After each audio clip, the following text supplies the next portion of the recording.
Okay, I'll just continue the review of classical optics because we want to discuss something important that has some bearing on quantum optics in this class. So just go through this pretty quick. So in the last class, so this is Maxwell's wave equation that we introduced.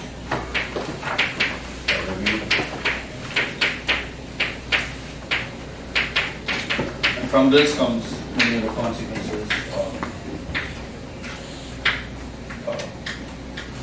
optics and interference and so on.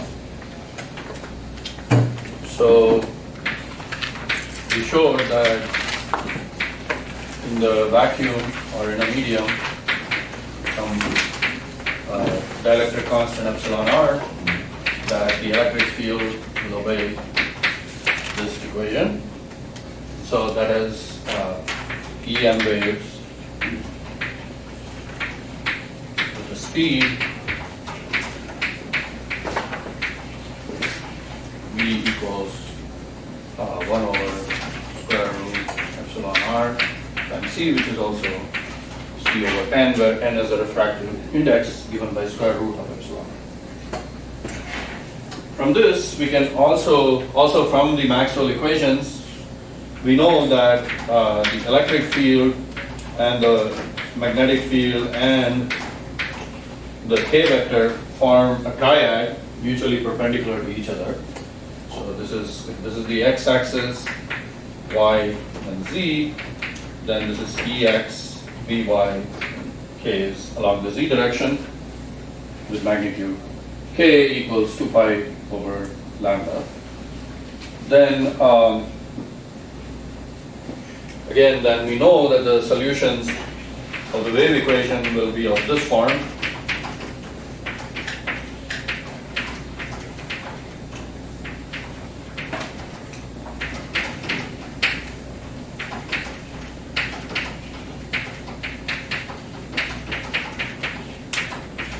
And similarly, there will be a similar equation for By.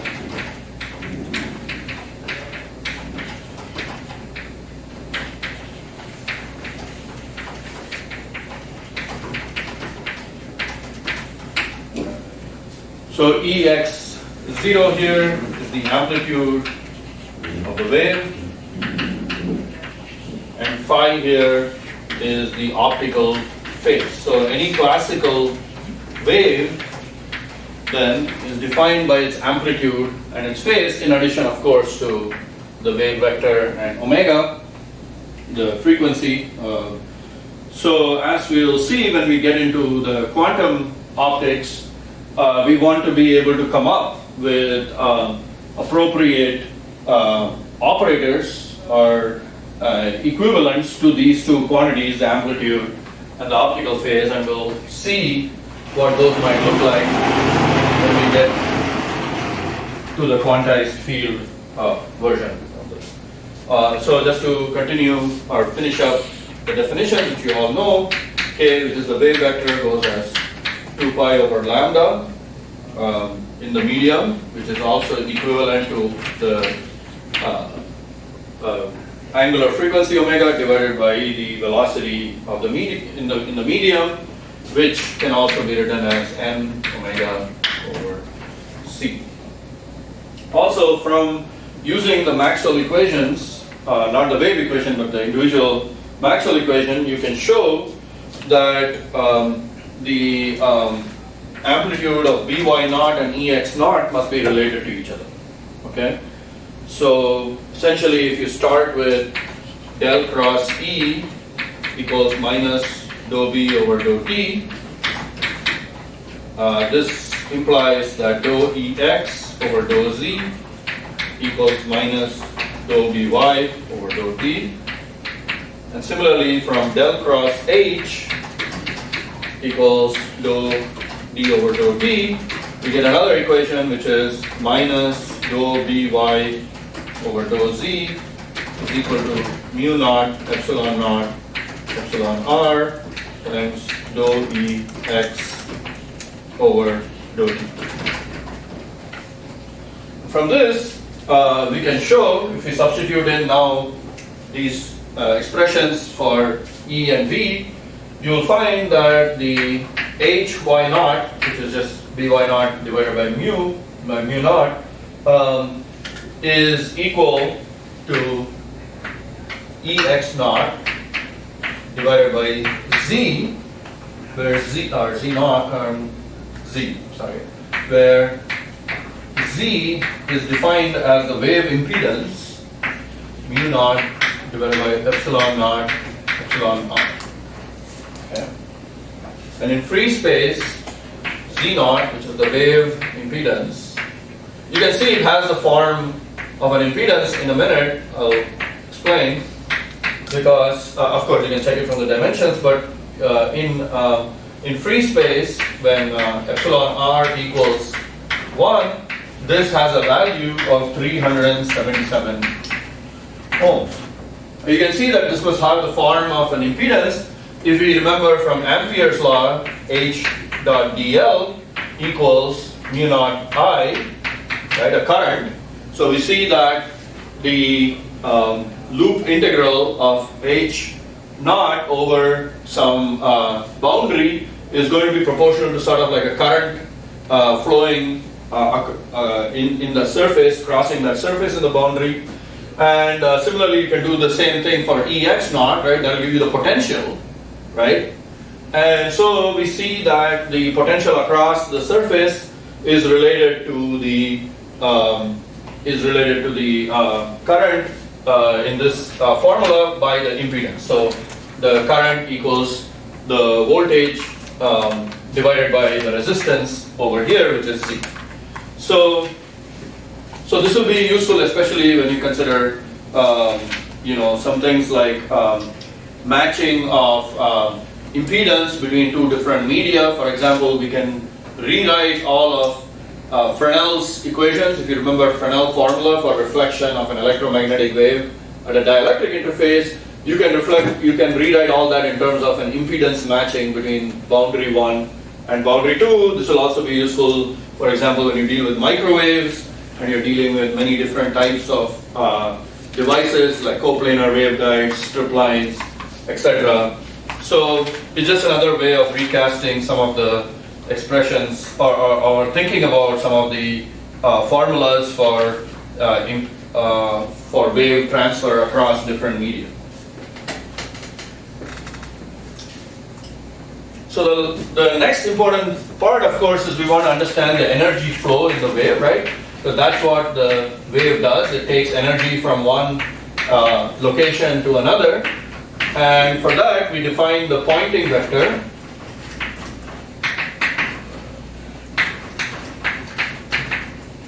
which is equal to the power per unit area, and it is also equivalent to the intensity.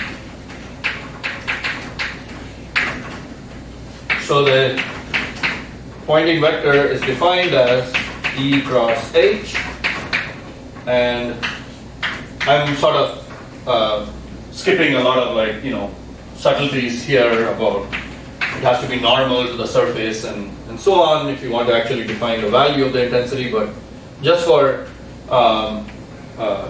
for this review, all you need to remember is that the time average of the pointing vector will then be given by 1 over Z times E of t squared RMS value, which can then be written as 1 over 2 C epsilon naught and Ex naught squared. Okay.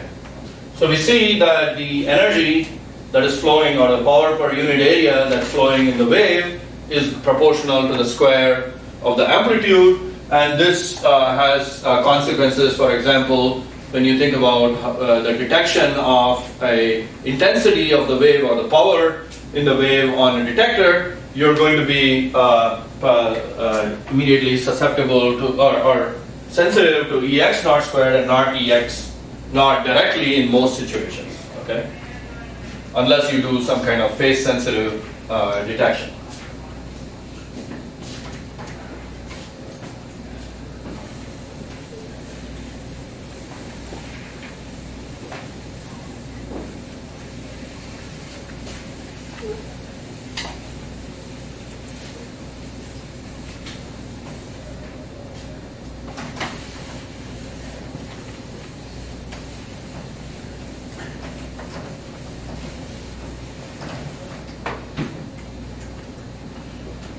The next aspect that we will consider, which will come up a lot, especially when we consider quantum information processing with photons, is the polarization of the light wave.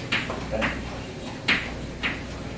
Again, I'm not going to go into details here, but just to remind you that essentially the idea is that when you look into this light beam, so here's a light beam propagating to the right here, and you look into this light beam, then this vector Ex can have different states. I mean, we know that E has to be perpendicular to this K vector, but it doesn't necessarily only have to oscillate along the X direction or the Y direction. For example, it could oscillate at a diagonal angle, for example, right, or at any angle, really. So that would be called linear polarization, right? And so looking into the beam from the Z direction, if I were to plot the X and Y axes and then look at the vector E, the vector E would be, say, at some angle theta with respect to the y-axis, and that would be a linearly polarized wave. Okay, and then you could have circularly polarized, and that can be thought of as a combination of two waves, which is one wave which is oscillating along the x direction and another which is oscillating along the y direction with a 90-degree phase shift between them. And so if you look at that wave, you get a circularly polarized light field, and this is right circularly polarized because it's flowing clockwise as I look into the beam. And so if you can see, then there will be a left circularly polarized, which is counterclockwise. And in this case, the amplitudes, even though I didn't draw it quite very well, but this amplitudes Ex naught and Ey naught must be equal to each other. So those are equal. So this is Ex naught equals Ey naught, and phase shift between the x and y axis, delta phi, which is pi over 2. Okay, that's the circular polarized. Or if it's minus pi over 2, then it's the left circularly polarized.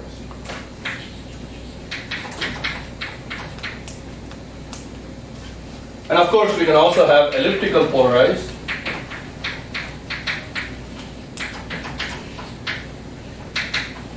And now Ex naught is not equal to Ey naught. The phase shift is still 90 degrees. Okay, so and why do we care about this? Well, as you'll see, when we talk about quantum information processing, the states of polarization define a orthonormal basis in this Hilbert space, which can be used, for example, to construct qubits, right? Quantum bits which have some information stored in them. And so a typical information state might be, say, horizontal polarized and vertical polarized. They would be called as the 0 and the 1 basis of the qubit, and then you could make transformations between 0 and 1, for example, using polarizers and rotators. Or if you define the qubit as a 0 for a right circular polarized and 1 for a left circularly polarized, then by using quarter-wave plates and so on, you can transform between these two qubit degrees of freedom. So for example, one of the important components would be a polarizing beam splitter, right? So a polarizing beam splitter then works like this. You have some electric field which is say diagonal, like in this state, and then when it comes into this polarizing beam splitter, it comes out polarized in this direction, that is horizontal direction, or in the vertical direction will be split in that way, and this is carried out through the effects of birefringent crystals such as calcite or quartz, which have different refractive indices for different polarizations. Okay, and that's what allows these to that wasn't clear, this is making an angle theta in the xy plane perpendicular to the beam, and then it comes out with, say, horizontal polarized and vertical polarized over here, which is proportional to, say, the cosine of the angle or the sine of the angle.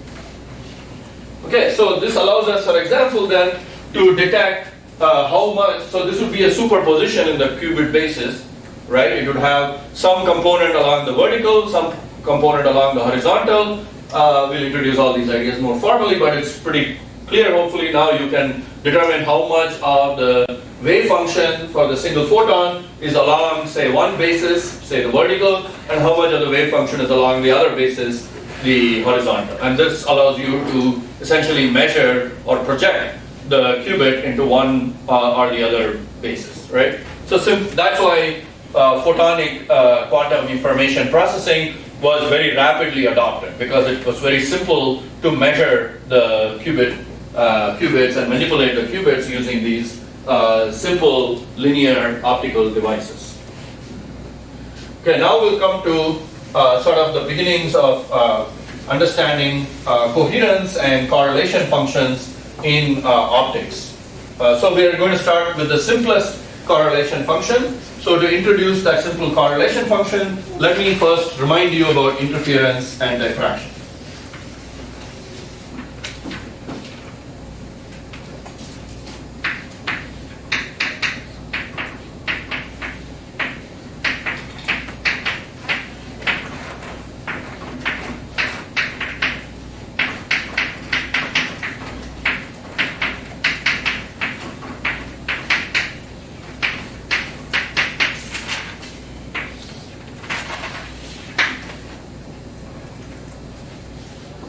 So the essential idea is that you take a slit, right, and you send in a plane wave. Okay. And then what happens is that the wave spreads out after it hits this slit. Let the width of the slit be d, and then we observe far out here on some screen, which is a distance L away from the slit, we observe some kind of interference pattern or pattern. Okay.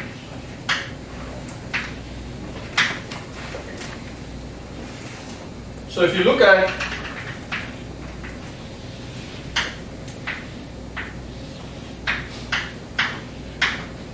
what's happening to the intensity pattern or the electric field at the screen, we can identify two limits. Does anyone remember what these two limits are called for diffraction at a slit? There are sort of two regimes in which we can calculate the electric field on the screen far away. Does anyone remember those regimes? I don't know if you've had optics in your undergraduate so far, but has anyone studied diffraction and so on? Do you remember this? They both begin with F, if that helps. Fraunhofer and Fresnel, right? So there are two limits or two regimes where we can easily solve, not easily, but at least we can solve the electric field at the screen. One is called the Fraunhofer limit, and that is governed by the slit distance, or sorry, the screen distance from the slit has to be greater than, much greater than, a quantity which is called d squared over lambda, which is called the Fresnel number or the Fresnel zone number of the slit. But anyway, so the point is that when L is in this very large distance regime, which can be achieved, for example, even with lenses and so on, but I won't get into that trickiness that we do with optics. The point is that when L is very large, essentially say infinity, then basically this is called the Fraunhofer or far field limit.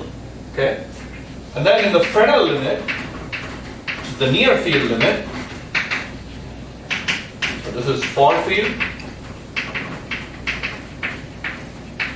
okay, then L is lesser than or equal to d squared. Okay.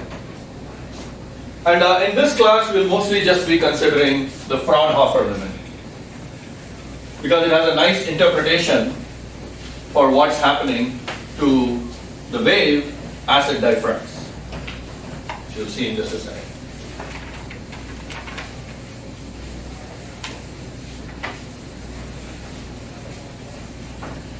So the electric field at the screen now in the Fraunhofer limit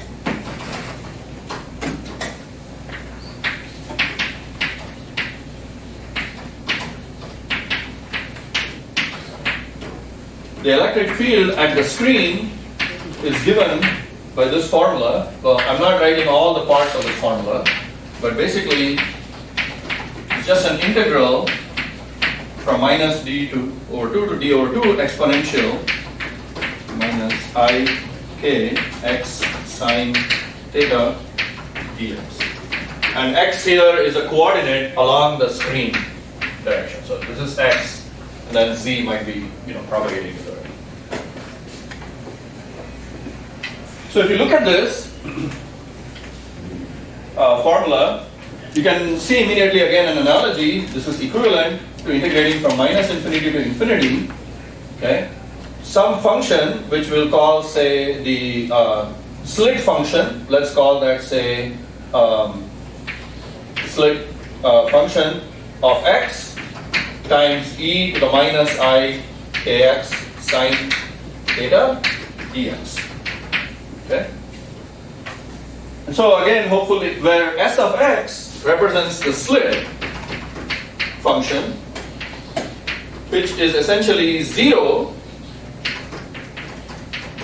outside of these two regimes, and between minus d over 2 to d over 2 has a value 1, right? So it's just a box function,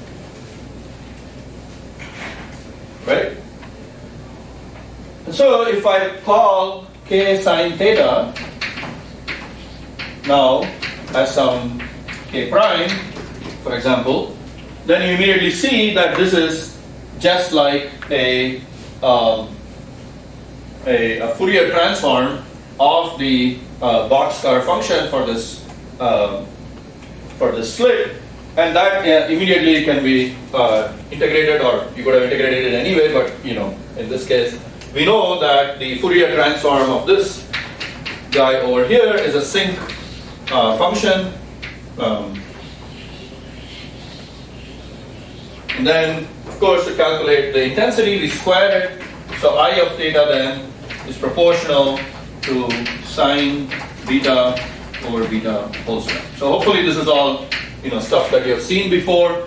But just pointing out that when this happens, this just tells us something which is going to be helpful when we think about things like resolution and how much we can focus a beam. And the point is that any beam that has a finite spread or a finite width, right, or any if you have any optical system and the lenses have a certain diameter, for example, this says that after they go through that lens and have a finite width in the x or y direction, that immediately leads to a spreading of the beam after some distance L. Okay? And so the beam after some distance will have some spread, and you can go the opposite direction also. Right? You can see that you cannot focus the beam down infinitely small. Okay? So the first minimum of this will occur when for example, this first minimum occurs when sine theta minimum is equal, minimum here is equal to plus or minus lambda over d. So you can see that lambda over d plays an important role. It is the ratio between the wavelength and the diameter of the slit. For a circular aperture, the formula is very similar.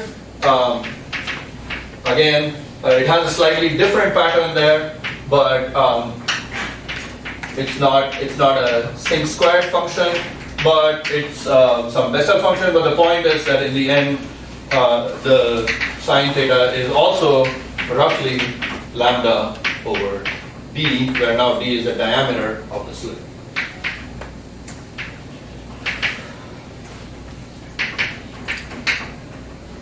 now that we know about diffraction, we can also think about interference, right? So in interference, there are two types of interference that we can consider. One is, we might call that temporal interferometers or path splitting interferometers.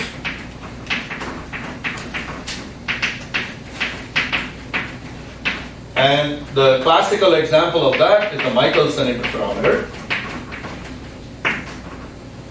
And the other type, which is the spatial interferometers, or what we call wavefront splitting interferometers. And the classic example of that is the Young's double slit.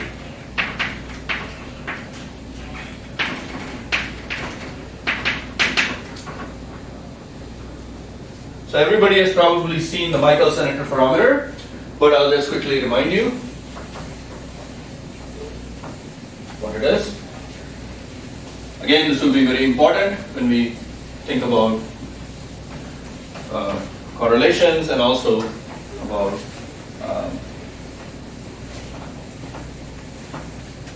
quantum information processing with photons. Okay, so the Michaelson, and that's usually the only one that we'll consider in this course. We only have to worry about spatial coherence for very specific topics. Okay, so when I need to, I'll introduce it. But you can think of them from this simple categorization with these categories, temporal and spatial, that the Michaelson is going to tell us about temporal coherence of the electric field, and the Young's double slit is the way in which we measure the spatial coherence of a electric field or a light beam. Okay. So the Michaelson interferometer, you have a input electric field E in, which goes into a beam splitter, which is say 50-50, and that goes to a mirror and reflects back, and then here we have another arm, which is another mirror, and that also reflects back, and the distance from mirror 1 and mirror 2 is L1 and L2. These are two mirrors. Beams reflect back and then they recombine. Obviously there will be some beam going out this way, but we choose to look in the output port, which is down here. Okay? And so there's an electric field out here, E out, which is E1 plus E2. Okay? And since the two arms essentially only differ in the path length, okay, we don't worry about the time evolution because that's just going to average out.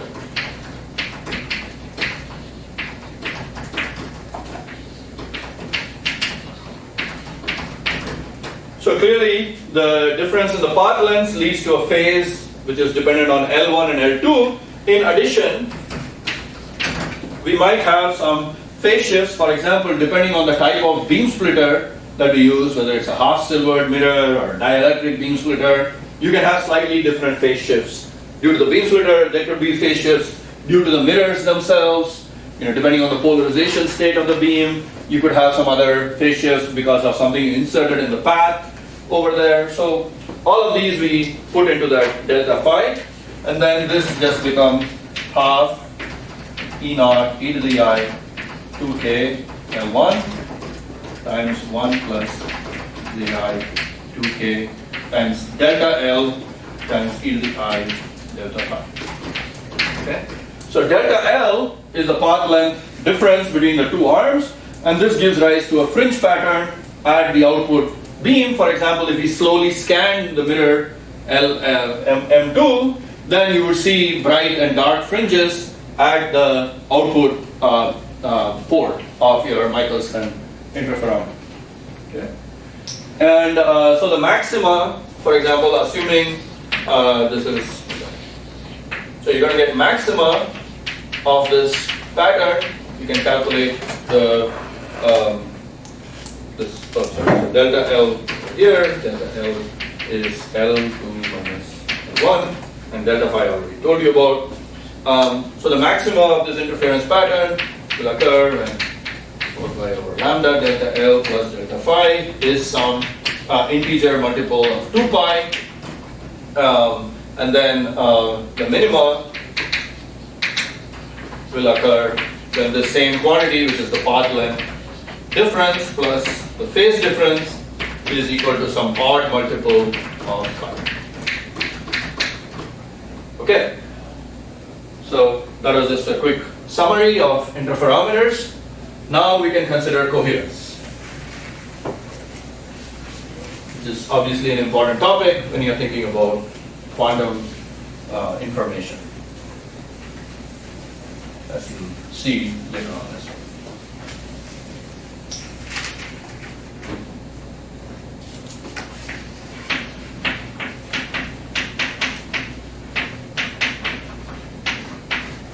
So the basic idea of coherence is that if you have a sine wave or a cosine wave, right, sine omega t or sine kx, then we know that if we know the phase at some point, let's say this is z, or if this was time, let's say time, then if I know the phase at this point, t1, and this is a perfect sine wave, then I immediately know what will be the phase at some other point, t2, right? If the phase here was, say, close to 2 pi, right, somewhere near 2 pi, or whatever it is, then we know immediately if I take some other time t2 later, which is given by the number of cycles that we can fit in there, we know that, let's say, the phase difference here between these two is well defined. Okay, if you have a perfect sine wave, right? Everyone okay with that? But if I now have a sine wave which for some time has one frequency and then suddenly shifts to another frequency, okay, now it becomes harder to predict what the phase will be. The amplitude of the wave is proportional to the phase will be at some other point t2. Okay. And now imagine that instead of just one or two waves that we are changing or fluctuating like this, we have a large number of such frequencies, right? So if the source of light or whatever radiation that you're considering does not have just a single frequency omega naught, but has a bandwidth delta omega naught plus or minus delta omega, then it means that we don't know, or we can't understand what the phase will be at some time later if we know the phase at time t1. It will be hard to predict what the phase will be at some later time. And that's all there is really to this idea of coherence, at least in this regime, which is the first order coherence, as I'll define in a moment. So so basically any realistic source, even a laser, has range of frequencies.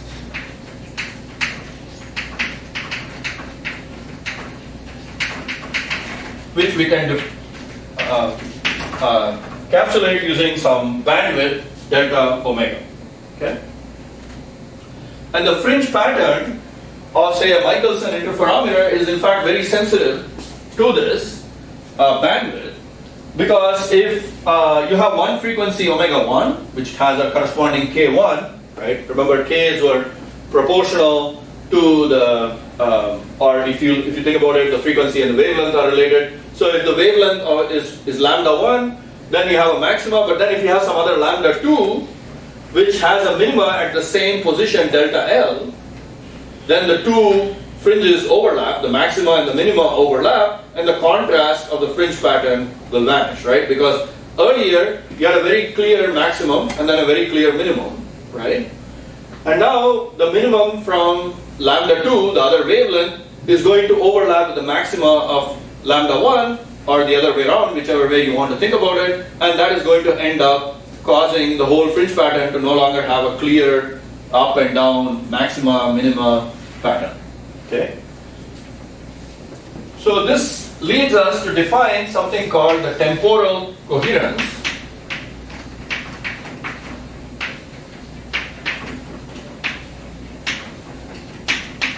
Tau c, okay, which, as you can see, is sort of a time over which the phase duration or the phase of the waves remains stable. Okay, for a sine wave, tau c is infinite, right? If it's a perfect sine wave, tau c, the coherence time, is infinite, because if I know the phase at this point t1, I can predict the phase at any point t2 down the line. Okay. But if it consists of some range of frequencies delta omega, then you will see, or you can probably guess, that tau c will be proportional to 1 over delta omega, the band. Okay? So it's a time duration. I'm not proving these statements. These are all, things that you can look up in any sort of optics book.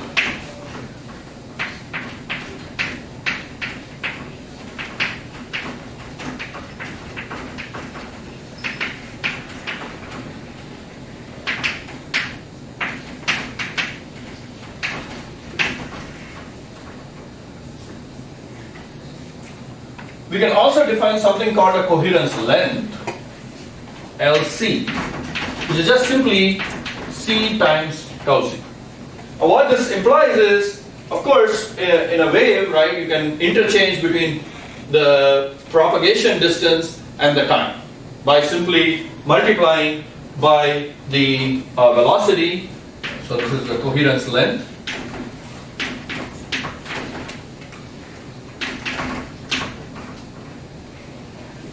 And that also can be understood from the Michelson interferometer, because remember, this Michelson interferometer, essentially you obtain an interference pattern by scanning the path length difference between the two arms.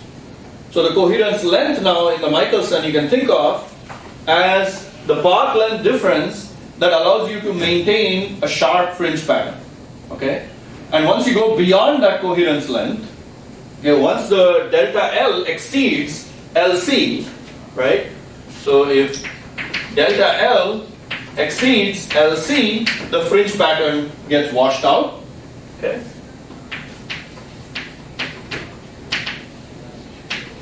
And if delta L, especially if it's much greater than LC, if delta L is on the order or lesser than LC, you see a fringe. Okay? So that would be the operational definition, if you like. Like if you want to measure the coherence length of a light source, this is what you do. Okay?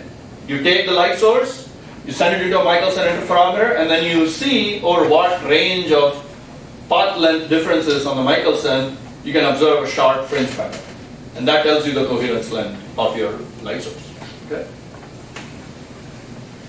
And then once you know the coherence length, you can calculate the coherence time, tau c, simply by dividing by the velocity of light.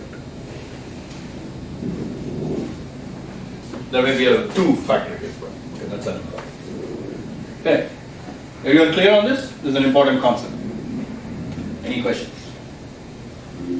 Yes? It's just like the concept confused. Yes. Here the delta omega is the range of frequency, which Right. is like it should be like multi-frequency. Yes. Right? Like, Correct. Like it can be like lots of different frequencies, but still in this range. It will Right. be okay. So what I'm saying is, if you look at the spectrum of this frequency source, right?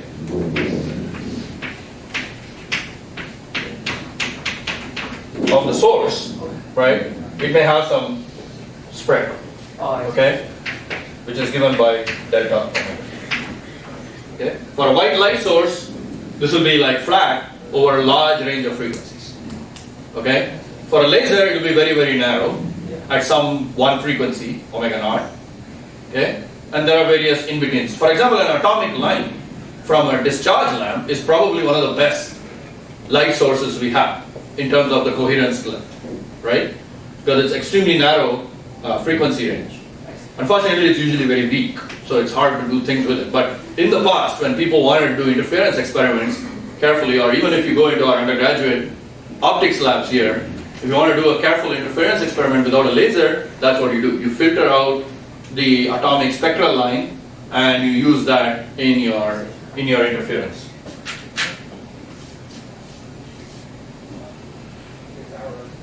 So for example, with a white light source, if you just took, like, for example, white light source like that, this is the reason why you don't see interference patterns all the time, right? Is that the white light source has such a broad frequency range that it essentially gives you like femtosecond type of, so you have to have, you can get interference, obviously, like from sunlight we see interference patterns all the time on the road, right? If you see some oil slick or a film, you can get an interference pattern. That's because the path length difference between the waves there is less than like microns, okay? That's typically what you're going to need if you want to see interference patterns from those kind of broad sources. But it is possible, right? Okay, and now that lets me define the first order correlation.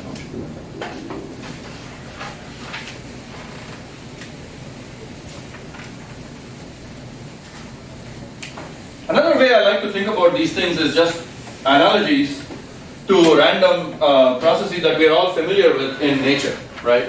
So for example, take the weather or the temperature today, okay? If you look at the temperature today, right, it's 25 degrees Fahrenheit outside, okay? And even if you didn't know much about physics or just knowing the nature, having lived on the earth for so many years, you know, if the temperature right now is 25 degrees Fahrenheit, most likely in a couple hours, it'll be somewhere around either 20 degrees Fahrenheit or 30 degrees Fahrenheit. It's not suddenly going to become 100 degrees Fahrenheit. Okay? So we have a correlation time for the temperature, right? Or a temporal coherence of the temperature, which is a somewhat random variable, right? We know that over a time scale of a few hours, we can predict quite well what the value of the temperature is going to be. Okay? Now we're not so sure about tomorrow. It might be that tomorrow is way colder, right? Maybe it's going to be 10 degrees Fahrenheit. Okay? But again, it's probably not going to be 100 degrees Fahrenheit. It's probably not going to be minus 50 degrees Fahrenheit. So you start to see a decay of sort of your knowledge or understanding of the temperature as the time scale keeps increasing, right? And within like a few days, now our knowledge goes pretty quickly to zero, okay? Again, we can put limits. We can say it won't be 100 or minus 50 in Pittsburgh, right? Okay. So this is an analogy to what we are trying to do with correlation functions in the electric field, for example.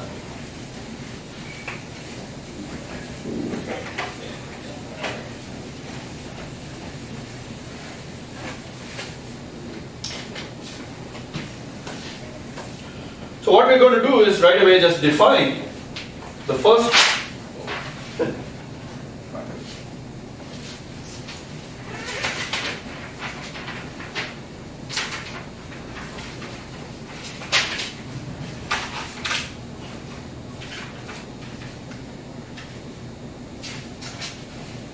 so now it will be a task of figuring out which order any of this is in.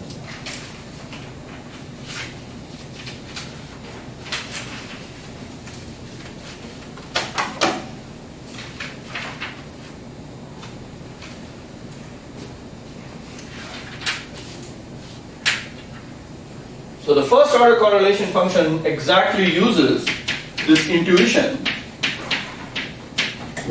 about our ability to predict the value of the electric field over some time duration. And the way we do that is by considering the variance of the electric field, right? Because it's a random variable, okay? It's going to have some mean value and some fluctuation, okay? And the fluctuation is determined by a sort of variance of the electric field, okay? And this variance depends on the time, right, which we are going to encapsulate by this function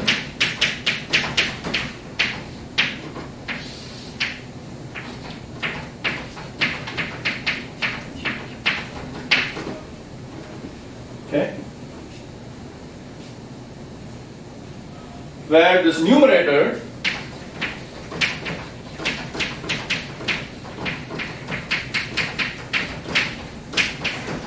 is the time average over some long time interval t compared to, say, the frequency of the light.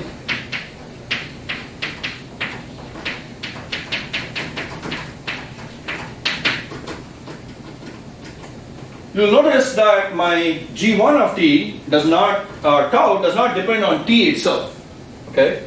The reason for that is I expect that with these, the type of waves or electric fields that I'm going to consider are what we call stationary, meaning that the origin of the time axis does not matter. Okay? So I'm going to set t equal to 0 here, or t equal to 100 seconds or whatever, and as long as we are measuring over some time intervals that are large compared to the frequency, there will be no difference between this value of the correlation function or the value of the electric field, this product, when it's time averaged in this way over with time t. Okay,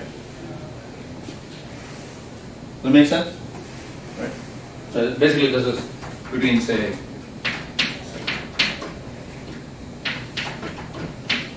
that's the, I guess, the full definition, if you like. Right?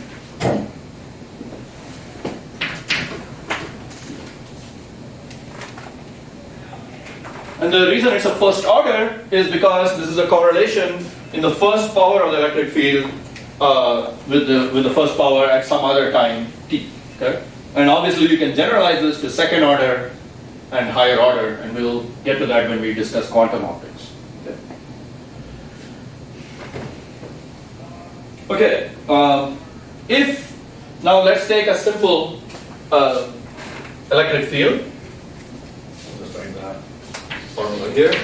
Let's take E of t is some amplitude E naught times some frequency omega naught times some phase phi of t, which can be now thought of as a random variable. Okay. Well, as I was just explaining to you, the effect of like having multiple frequencies in your wave train, right, is sort of like having the phase of the wave fluctuate over some time duration. Okay, and that I'm encapsulating in this simple model as some phi of t, which will be a random variable. Okay.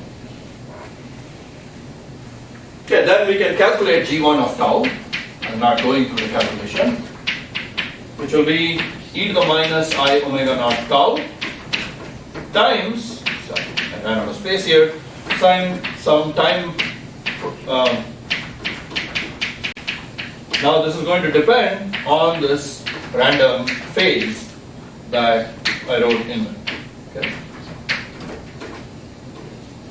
So you can see that this correlation function, the first order correlation function, is going to oscillate at a frequency omega naught, just like the original wave. And then it's going to have something here, the real part, let's say, of this is going to have something which is going to, as we'll show, will have some envelope that determines the coherence. So this is the oscillatory part, which you expect, and then this is the envelope that determines the coherence time. Okay?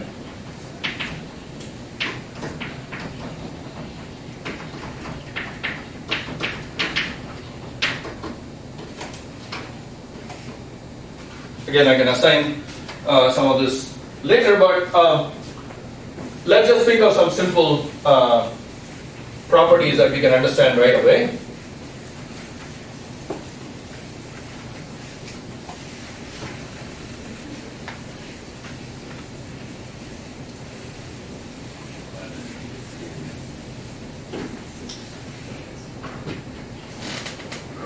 Which is that G1 of 0 must be 1, right?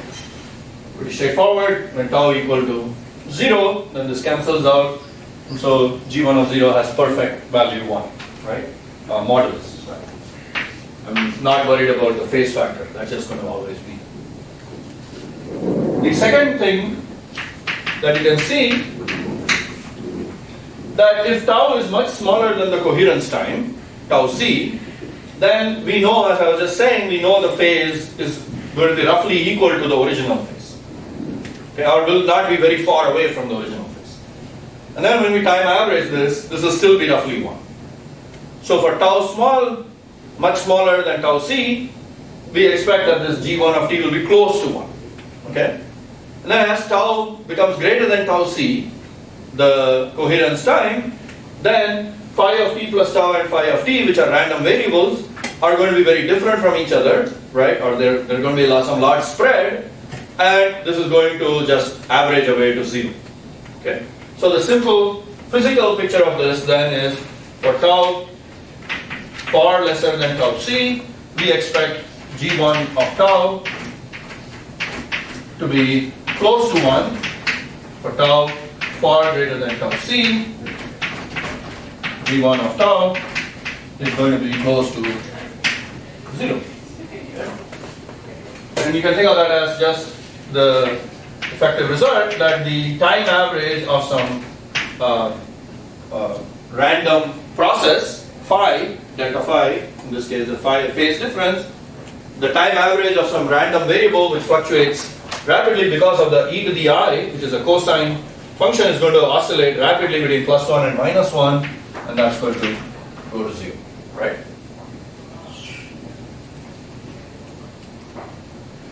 So we expect that if we looked at a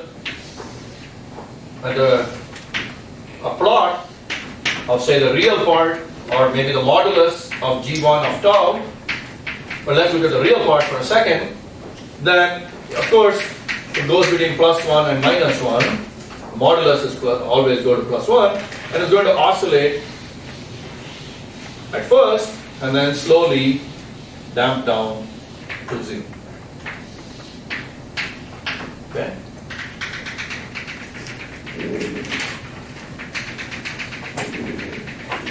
Okay.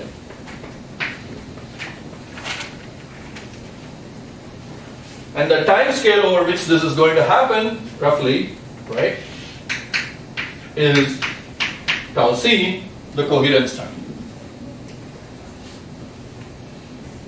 I'm just intuitively drawing this, right? We can prove all this. So for example, and this is I'm stating without proof, if the light has a Lorentzian line shape in frequency,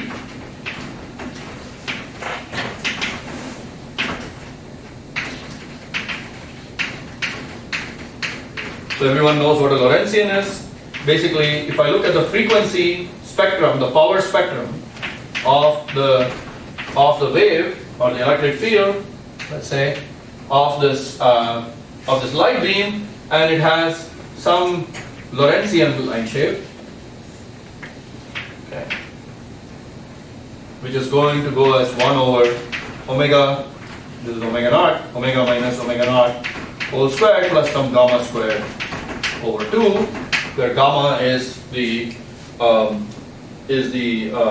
decay time or the decay rate. Then this Lorentzian line shape with a width, let's put that as delta omega squared over 2, then you'll find that g1 of tau is equal to e to the minus I omega naught tau times e minus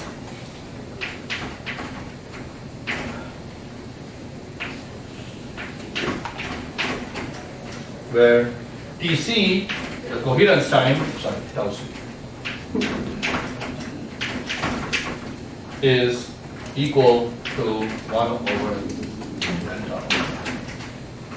Sorry. Got a little scrunched up there. Can everyone read it over there? At the end there? Basically all I'm saying is that G1 of tau for a Lorentzian line shape is an exponentially decaying line shape, coherence time. Okay, so there's an exponentially decaying correlation function, and the decay constant or the decay time of this exponential is simply 1 over the bandwidth of the Lorentzian wave function, delta omega. Is that clear? Again, no proof. It's just I'll maybe give you some homework problem on this. It's not too hard to show.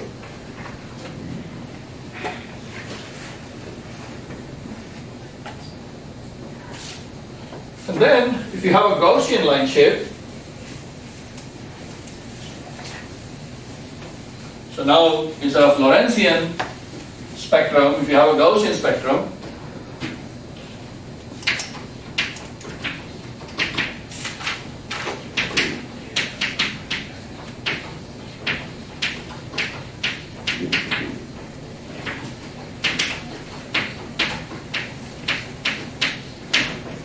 then G1 of tau will turn out, again it has the minus omega naught tau, but then it has a Gaussian decay of the correlation function, where tau c, the coherence time, is just related through some constants once again to delta omega, 1 over delta omega. Okay? Again, no proof, but it's not too hard. I'll give you the basic understanding of this.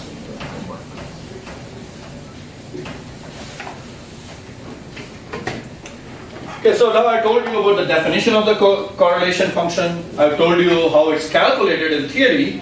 You can ask, how do you measure it, right? Because in real life, you may have light with a Gaussian line shape, you may have light with some other line shape, you don't know what the line shape is, you want to determine it. Okay, you want to determine the coherence time, and you want to determine the correlation function. Okay? I already told you what the coherence length was. What is the coherence length? How do I determine that? We talked about it. How do I find the coherence length? C times tau. C times tau, but I don't know tau. How do I measure it? Michaelson Interferometer. Very good. So, in the same way, using a Michaelson Interferometer, I can also measure the first order correlation function. Okay? So measurement or measurement of G1 of tau.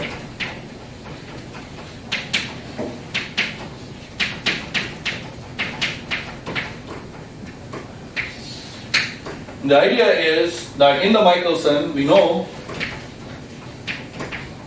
E output at some time t is 1 over root 2 E of t plus E of t plus tau, where tau is simply 2 times L2 minus L1 divided by C.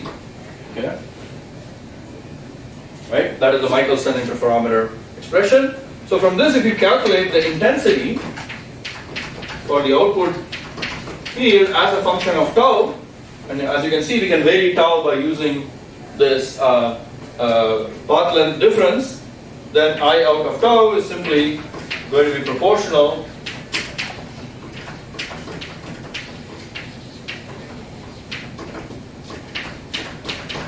to this, because that's just the intensity of the beam with time average of at the output port. And then you can substitute in for E out from this guy, right? E of t and E of t plus tau. Substitute that and you'll get, pretty straightforwardly, just carry out the algebra, that this I out of t is going to be proportional to some 2 I naught times 1 plus the real part of G1 of tau. Okay.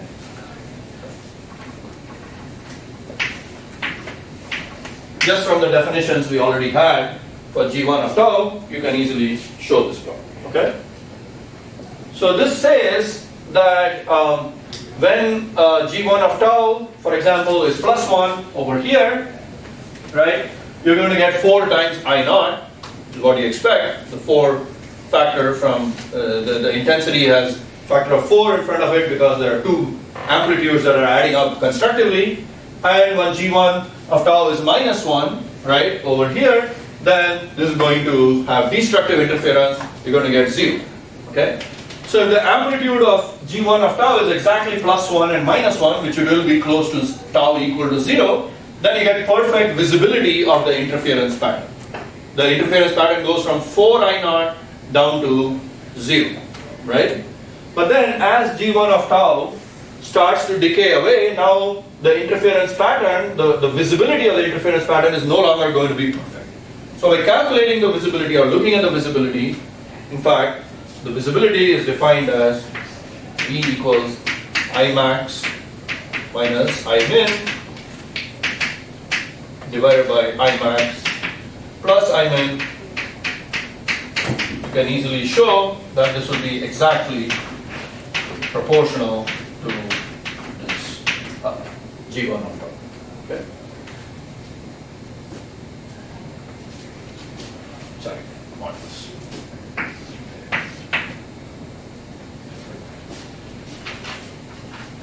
Okay, that concludes sort of a review of classical optics, and we have introduced now your first correlation function. This is the first order correlation function, and that also brings into light the important concept of coherence, or first order coherence as we call it now, because as you can see it was proportional to the first power, and I've shown you how to both theoretically define it as well as actually experimentally measure it in the lab.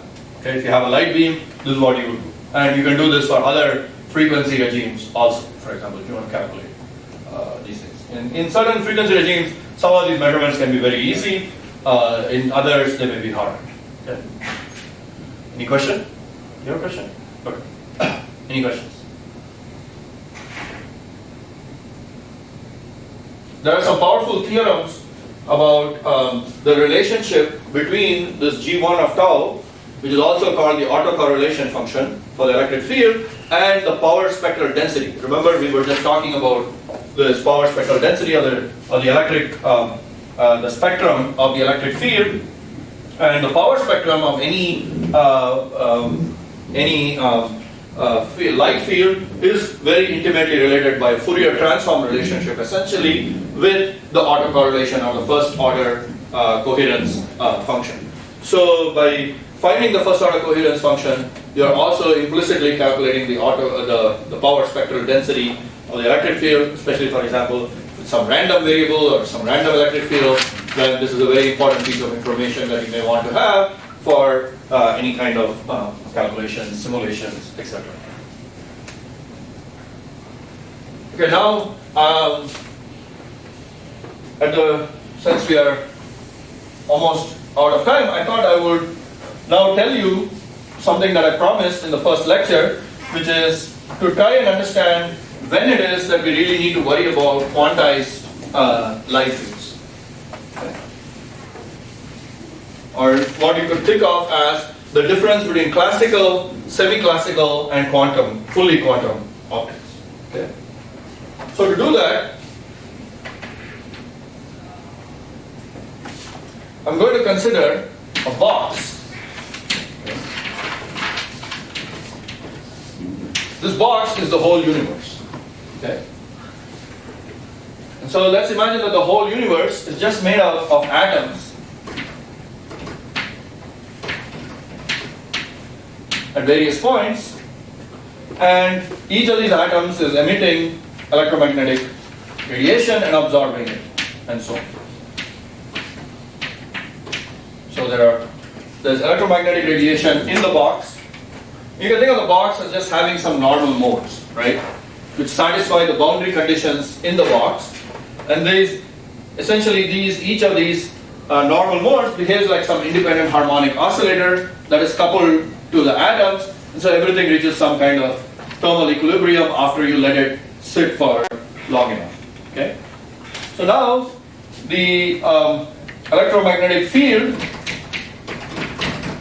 in this box is going to be given by, again, I'm just skipping a lot of stuff that you all know already, but I'm assuming that it is some normal mode wave function or shape. There may be some extra shape due to the exact conditions of the box and so on, but it is going to have some relationship which looks roughly like this, times some unit vector E hat, which defines the polarization. And then B is also going to be related to this E naught. We already saw that relation.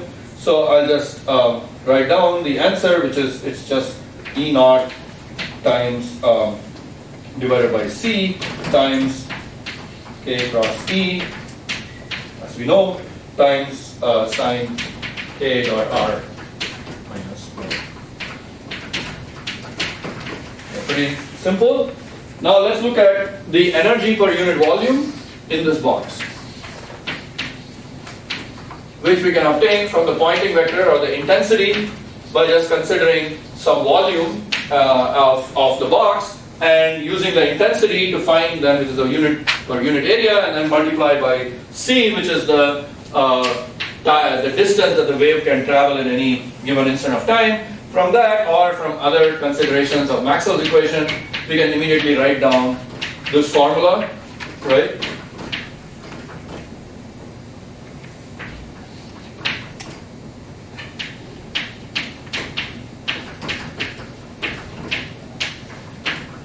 And then time average, okay? Right? That's just the volume density, energy volume density, epsilon naught E squared in the electric field, and this is epsilon naught V squared times C for the magnetic field. Okay, so then in a couple of lines of algebra, you can easily show that this is going to be related to this E naught by this formula here. Let's see, epsilon naught E naught squared, right?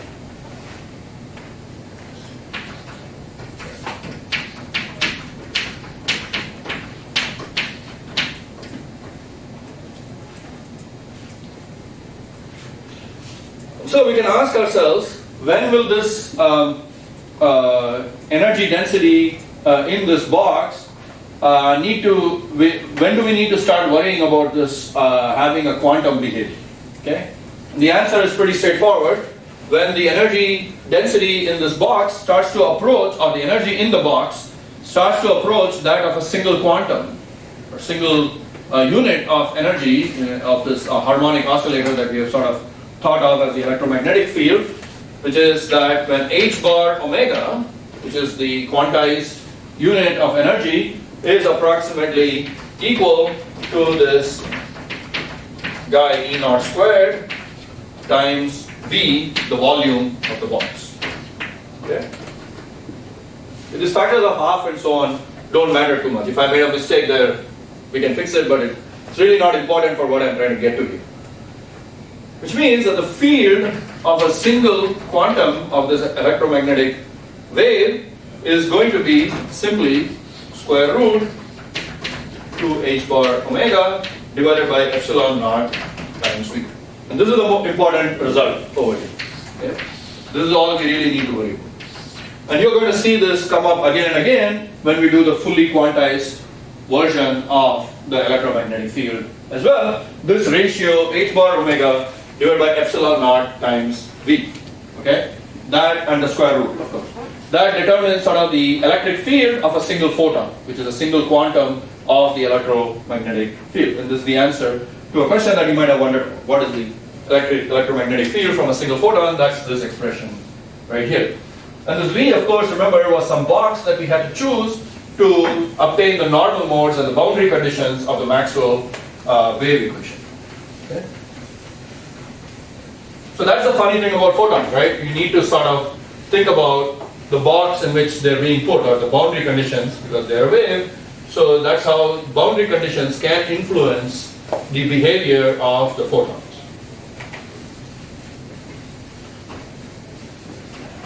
So what is the volume of this box that we could consider? And we can also ask ourselves, and you can also verify by putting in dimensional analysis that what I've said is not wrong. It's the simplest thing you could have come up with if you wanted to predict the field from a single photon. So the question is, when is the effects of quantum effects going to be important? You can sort of see that by saying, when will the field from a single photon be very large? Right? If I make the field from a single photon very large, then we have to worry about the quantization of the electromagnetic field. Okay, we have to consider that each of the modes or each of these waves is actually composed of this quantum particles, photons, etc. And you can see once I've selected frequency, or if you think about it, there are only two knobs here, omega and V, right? That's all I have in this simple result. So if I fix the frequency, then the only thing I have left to alter is the sort of the mode volume, the volume in which I confine the electromagnetic field. What is the smallest volume that I could consider?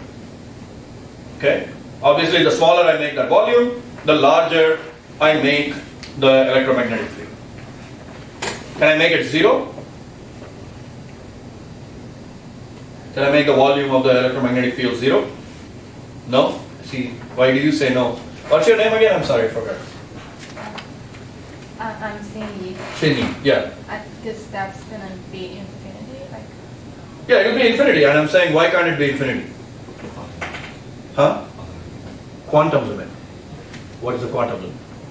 We are already at the quantum limit. Heisenberg principle. Getting closer, yes. What does the Heisenberg principle tell me about this mode volume V?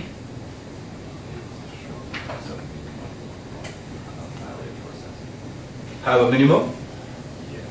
Minimum. What is the minimum, or what is the fundamental sort of limit of this volume? Huh? Yes, the uncertainty, I agree. What is it? What is the uncertainty in a wave, if you think about it? In its position, for example.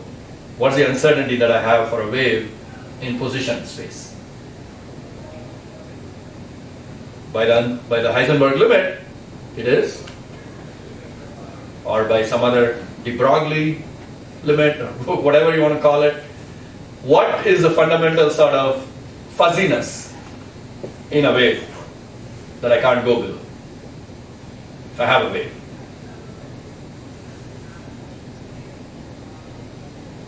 Lambda, right? The wavelength. Wavelength is sort of the minimum size of the box that I could make it, confined it. Because it is a wave, right? I need to have some definition for that wave to oscillate, so to speak. Okay? So V then is roughly on the order of lambda cubed at a minimum, right? You can also look at it from the diffraction limit, right? The diffraction limit that I told you about earlier, remember?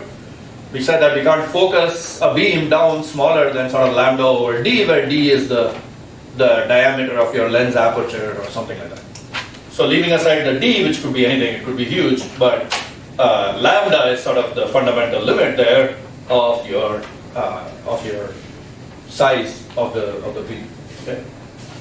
Okay. So from this, then we can immediately write down E naught, this sort of fundamental quantum electric field. You can immediately solve for what this is going to be proportional to. I won't bother with the thing, but it will be proportional to, once you put in that V is now lambda cubed, and lambda is then proportional also to the frequency, right? So this is equal to C over F whole cubed, right? F is the frequency, omega is also the frequency, 2 pi times F, right? So once you put all that in, you get, it's roughly proportional to F squared times H naught, H bar, epsilon naught C. Maybe it's H, sorry, whatever, okay, something. Okay, and we can actually calculate this. So for lambda equals 633 nanometers, which is a red laser, you get E naught is on the order of 367 kilovolt per meter. So that's the kind of electric field you would need for a wavelength of red light to get quantum effects. Okay. Okay. You need to confine this and make it really strong to get quantum effects from a single from the light. Yeah, we can actually plot this. And you can also ask, what is the classical limit? Well, I'm going to roughly say when the number of photons, the average number of photons is say on the order of 10 to the 4, which means by short noise the fluctuations will be on the order of 10 to the 2, and that will be 1% of this sort of, so this is like a classical limit. So earlier I considered 1 photon, and I'm saying once I get past about 10 to the 4 photons, you can pretty much view this light field as a classical wave, and you'll see that that limit is then on the order of 10 to the, or 100 times E naught. So if I were to plot this in a log-log scale, because as you can see, E naught is proportional to a power of the frequency, F. Okay. I'm just roughly going to sketch it. Okay. So this is E naught average value versus F, the frequency. Okay. You can see that because of the nature of this F squared, it's going to have in a log scale, log F, like log naught, then it's just going to vary by very big. I just plotted it using mathematical. Forgot to bring it in, so I'm just sketching it over here. And this is 9, 12, 15, 18, 21. So this is really like 10 to the 9 hertz, 10 to the 12 hertz, 10 to the 15, 10 to the 18, 10 to the 21 hertz, etc. So these are the frequencies on the x-axis, and on the y-axis is in units of E over E naught. Sorry, E over E naught. The fundamental amplitude over there. We see that we're going to look something like that. And then, as I said, we put this sort of. This is of course very rough, right? I'm just saying, if once the field exceeds sort of on the order of 10 to the 4 photons, you can think of it as classical. So that's, you can adjust that however you like, but you can see that that will create another sort of range over here. So all of this sort of you can think of as classical light over here. Okay, and this in this narrow regime here, so to speak, in this, I mean, of course, this is a log plot, so this is a huge orders of magnitude here. But in this sort of regime, this is where quantum optics lives. Where we're going to consider sort of, so at every frequency you can sort of see when do I have to worry about quantum effects of the light, and when can I treat the light as classical. Okay? And there's still some subtleties here. There may be situations where the light is interacting with an atom, in which case we have to take into account the quantum nature of the atom or the qubit, for example. But that's different from considering the purely quantized nature of the electromagnetic field itself. Okay, I'm well past my time, sorry. So we'll stop here. If you have more questions about this.